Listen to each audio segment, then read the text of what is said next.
बात उस वक्त की है जब भगवान श्री राम का जन्म भी नहीं हुआ था। भील जाति के एक कबीले, जिसके राजा अज थे, अज के घर में एक कन्या का जन्म हुआ जिसका नाम श्रमणा था। श्रमणा शबरी का ही दूसरा नाम है। शबरी की माता का नाम इंदुमती था।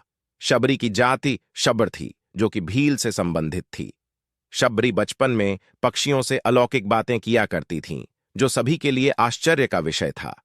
धीरे शबरी बड़ी हुई, लेकिन उसकी कुछ हरकतें अज और इंदुमती की समझ से परे थे।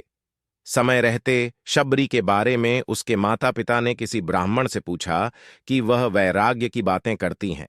ब्राह्मण ने सलाह दी कि इसका विवाह करवा दो।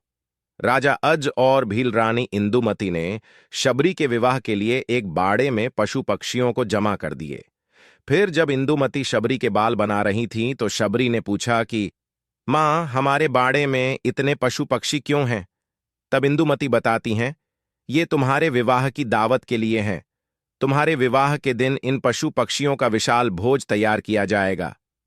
शबरी को यह बात कुछ ठीक नहीं लगी। मेरे विवाह के लिए इतने जीवों का बलिदान नहीं देने दूंगी। अगर विवाह के लिए इतने जीवों की बलि दी जाएगी तो मैं विवाह ही नहीं करूंगी। श्रमणा ने रात्रि में सभी पशु पक्षियों को आजाद कर दिया। जब श्रमणा बाड़े के किवाड़ को खोल रही थी तो उसको किसी ने देख लिया। इस बात से शबरी डर गई।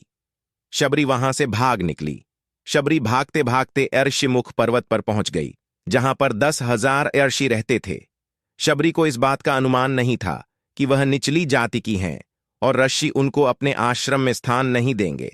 इसके बावजूद शबरी छुपते हुए कुछ दिनों तक, जब तक वह पकड़ी नहीं गई, रोज सवेरे आर्षियों के आश्रम में आने वाले पत्तों को साफ कर देती थी और हवन के लिए सूखी लकड़ियों का बंदोबस्त भी कर देती। बड़े ही भाव से शबरी सविंधाओं से लकड़ियों को आर्षियों के हवन कुंड के पास रख देती थी। कुछ दिनों तक आर्षि समझ नहीं पाए कि कौन हैं जो उनके सारे नित्य के काम निपटा रहे हैं। कहीं कोई माया तो नहीं है। फिर जब अर्शियों ने अगले दिन सवेरे जल्दी शबरी को देखा तो उन्होंने शबरी को पकड़ लिया। अर्शियों ने शबरी से उसका परिचय पूछा तो शबरी ने बताया कि वह एक भीलनी है। अर्शियों ने भीलनी को नीच जाति का बताकर उसको तालने लगे। तभी उसी समूह से एक अर्शी, ऋषि मतंग ने शबरी को उन अर्शियों से बचाया और उसको अपनी बेटी कहकर उसको एक कुटिया में शरण दी और सेवा करने को कहा। समय बीतता गया। मतंग ऋषि बूढ़े हो गए। मतंग ऋषि ने घोषणा की, अब मैं अपनी देह छोड़ना चाहता हूं। तब शबरी ने कहा कि एक पिता को मैं वहां पर छोड़कर आई और आज आप भी मुझे छोड़कर जा रहे हैं। अब मेरा कौन ख्याल रखेगा? मतंग ऋषि ने कहा, बेटी, तुम्हारा ख्याल अब राम रखेंगे। शबरी सरलता से कहती हैं, राम कौन है और मैं उन्हें कहां ढूंढूंगी?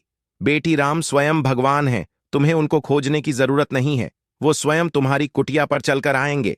शबरी ने मतंग ऋषि के इस वचन को पकड़ लिया कि राम आएंगे। शबरी रोज भगवान के लिए फूल बिछाकर रखती, उनके लिए फल तोड़कर लाती और पूरे दिन भगवान श्री राम का इंतजार करती।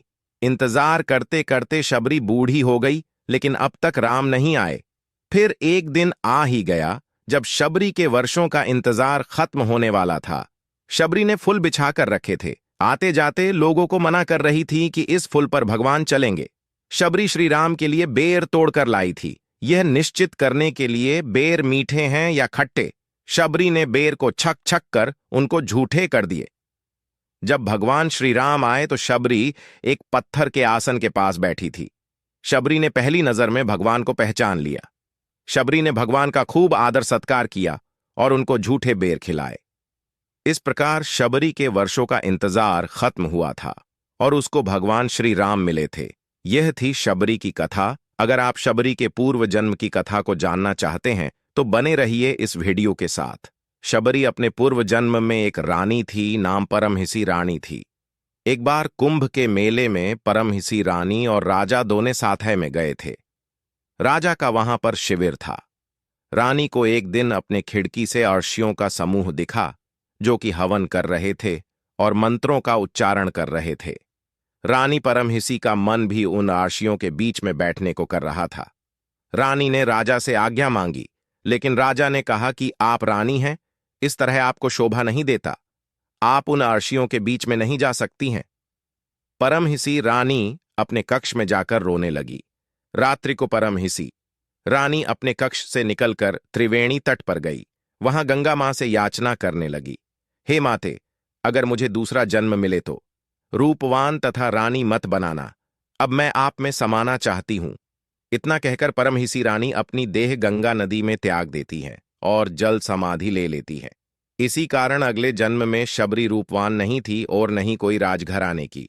तो दोस्तों, कैसे लगा वीडियो कमेंट में जरूर बताएं और वीडियो को लाइक करें, शेयर करें, साथ ही चैनल को सब्सक्राइब करना ना भूले।